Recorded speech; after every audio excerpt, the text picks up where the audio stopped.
Okay, so you've asked me to describe what the camps looked like. So let's start with the Glastonbury camps, with Alden's camps, um, because this is the template, if you like, that we all worked on for many years. And there was a big cafe marquee. There was a big event marquee, and there were various small structures, mostly vendors, where workshops would take place. Sometimes they were tents, but and then we would all have our own little tents, which were dotted around. There were no vehicles. Um, Vehicles were in the car park.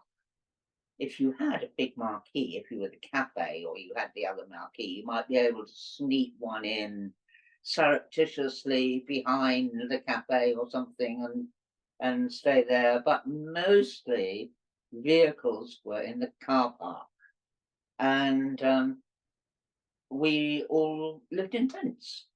And generally speaking, um, we needed a space that was somewhere between 4 and 6 acres. Um, Often this was divided into two fields, but not always.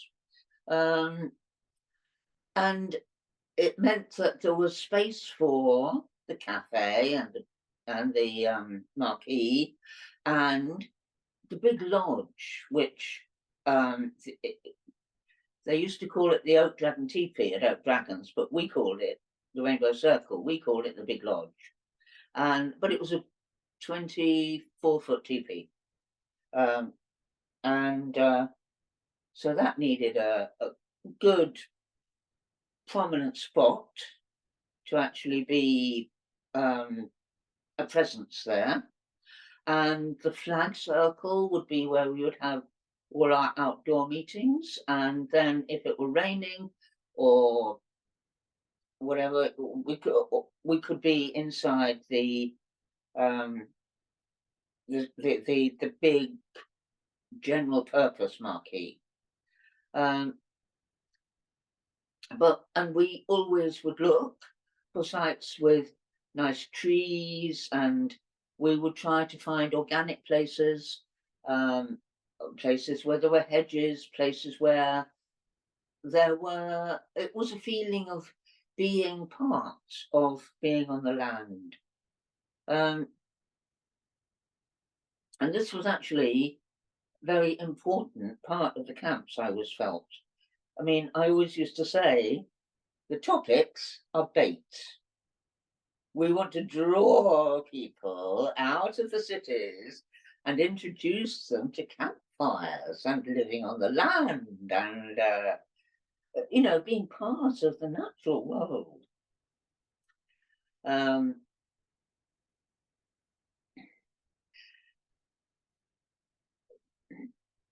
we had a water system. We always had a water system of some sort with taps.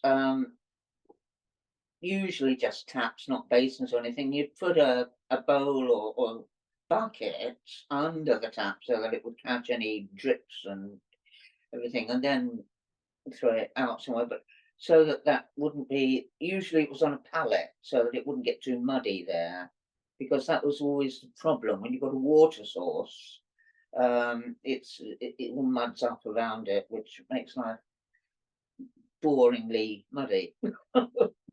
um, we had a shower trailer, which was initially we would have it run off a wood stove. There'd be a wood stove at the back, and it would heat the water, and there would the showers I remember had 3 shower heads.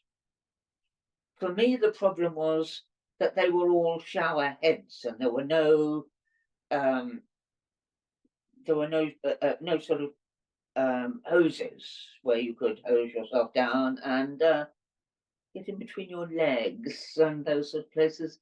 In fact, I remember one camp where I got so frustrated by this that I lay on my back and put my legs in the air so that I could get myself clean. um, And communal showers. um, no, this particular camp didn't have communal showers. They were single showers. But no, the 3 showers together, they were communal showers, yeah. Yes. I can't remember why this one wasn't, but it wasn't. What were the toilets like? Well, when we first went to Paladin's Camp, we had these lovely little vendors that were 2 people. So we'd sit together on the seats and chat. Have our morning chat as we had our morning ablution. And, the whole sort of feeling was so free in terms of um, physicalities. People were not so hung up about their personal privacy and keeping covered up, and used to celebrate their bodies. And I was frequently naked. And when I first started to take the astrology morning meetings, I would go naked to the morning meeting deliberately. I don't have a very glamorous body, one might say, but I used to always think that if people can see that it's okay for me with my unglamorous, plump body to be naked, then surely it's okay for them to be naked too. And in fact, I still have a friend who was inspired by my nakedness. Not that she ever quite got naked, but she did manage to strip her top off. And she's a beautiful woman. But, you know, there was a lot of what we called prudishness. Now, these days, people would call it privacy, I guess. Um, things are very different now. When I first came to Glastonbury, I was sitting outside this cafe one day, and it was bright sunshine. I had a few flimsy clothes on, and suddenly there was a thunderstorm happened, and it was pouring down with rain. And I remembered Susie at one of the music and dance camps, and how she stripped off her clothes and danced naked in the rain. And so I stripped off my clothes and ran around the market cross, and everybody was completely freaked. Oh dear. And how did things develop over the years that you saw Rainbow Circle? Oh, right. In terms of what it looked like, you mean, yes. Okay, well, first of all, the toilet scene wasn't great, really.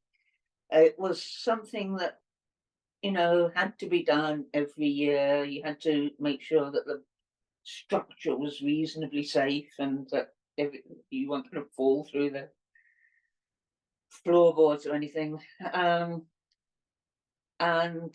I can't say that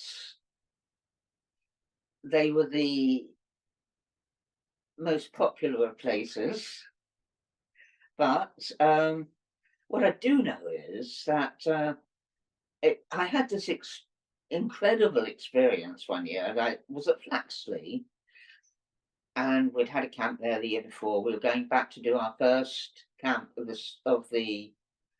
on that site that season, and we got there. I got there early, as most of the site people did, and one of the things that had to be done was to empty the ship from last year's camps. And I did not want to do this. It was just, and everybody said, "It's fine, it's fine. It honestly, it's fine." I'm going, "It's what?" Anyway, walk over to the woods where these loos are sited, open up the loos, and inside there was a blue plastic lining that we had put in, and inside that was the most beautiful, fertile, rich black soil you could ever imagine. You picked it up in your fingers and it sprinkled through them, and we took it out and sprinkled it all around the woods. And it was amazing. And it was a really transformatory experience for me, because there are certain things that I hadn't quite come to terms with. I could cope with using the loo, but the idea of emptying it was not part of my agenda. But because of what happened, I now know, I really know what happens to the shit. And I think it was very important to know that, because, we just flush the loos and it goes away, and then there's sewage plants and they do this, that, and the other to it, and then apparently we drink it again. But I'm not sure about that bit of it. I'll tell you though, one of the big green gatherings, Fernhill Farm, I think it is, the green gathering people set up this pond system, where there were 5 ponds with various different plants growing each pond, various forms of wildlife, and the top one was connected to the loos, the bottom one, the water was pure. I mean, it was quite a lengthy process, but nevertheless, it was beautiful. It was completely natural. There were no chemicals, and it was transformed. And I think about nature and how the natural world works like that, how the water cycle happens. Well, it doesn't anymore, but that's probably to do with geoengineering, and we won't go into that. But, the rain happens, we drink the water, it goes into puddles, the sun absorbs it, it goes up there, it clouds over, and it comes back down as rain, and it's pure and beautiful, and it keeps us alive. And then you get all the things which rot in the woods and are eaten by this and that, and the whole process works, and it regenerates, and the leaves that fall feed the roots.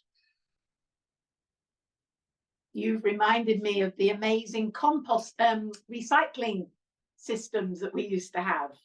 There'd always be somebody who was responsible for the recycling. Do you remember that? Oh, I remember there being a recycling. Yes, there was. Oh, I remember Lou. Do you remember Lou? That was at Yoke Farm. That was the other side of the road at Yoke Farm. And I remember this particularly in a difficult memory, really. But what I do remember is that John Caner was leaving the camp. This is an astrology camp, no doubt. He was leaving the camp, and he was leaving in quite a hurry one evening. And he took his recycling over to the recycling plant to dump it there for Lou to sort it out. And Lou was not going to do that. He got John to do it. So that. I remember he would separate everything. Yes, that's right. I'm sure he instructed John very well. But the next day, John had gone home to Yorkshire.